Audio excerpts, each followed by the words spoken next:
Tuesday night is a big night, the first vice presidential debate between Senator J.D. Vance and Governor Tim Walz. He's your state's governor and will be on the national stage Tuesday. So what do you think the American people should expect to see? Well, I will say, I think that Senator Vance is going to come out swinging. I suspect that Walz will too, but I think they're going to come out swinging. And I think, Walz isn't really used to being pushed on his record.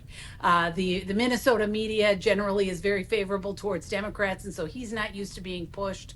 So I am hoping that that Senator Vance really pushes him on those on his record. What issues do you think he should push him on as someone who's experienced Walz more so than the rest of the country? What do you think? What would your advice to Vance be?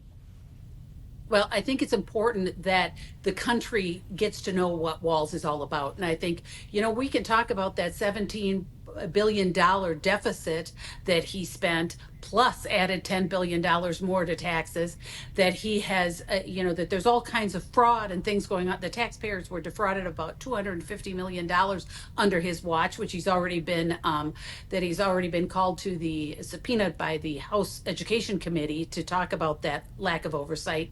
There's all kinds of things, the overregulation, the COVID shutdowns, including snitch lines. Those are the kinds of things that the American people should hear about and understand about Governor Walz, and what Senator Vance really needs to push him on.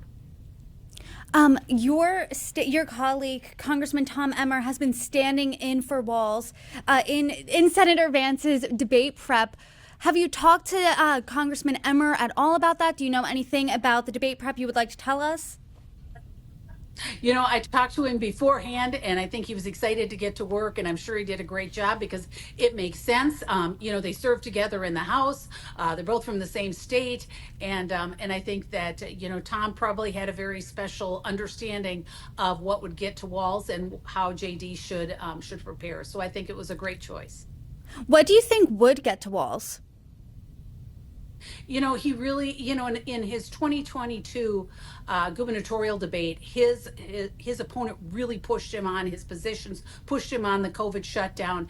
And if he pushes him, he becomes very agitated. He can't, if JD Vance pushes him, he may very well lose his temper, because he became very agitated in that 2022 debate when pushed on those issues, when asked for real answers instead of his folksy kinds of answers, but really talking about what he believes in and what he is going to promote.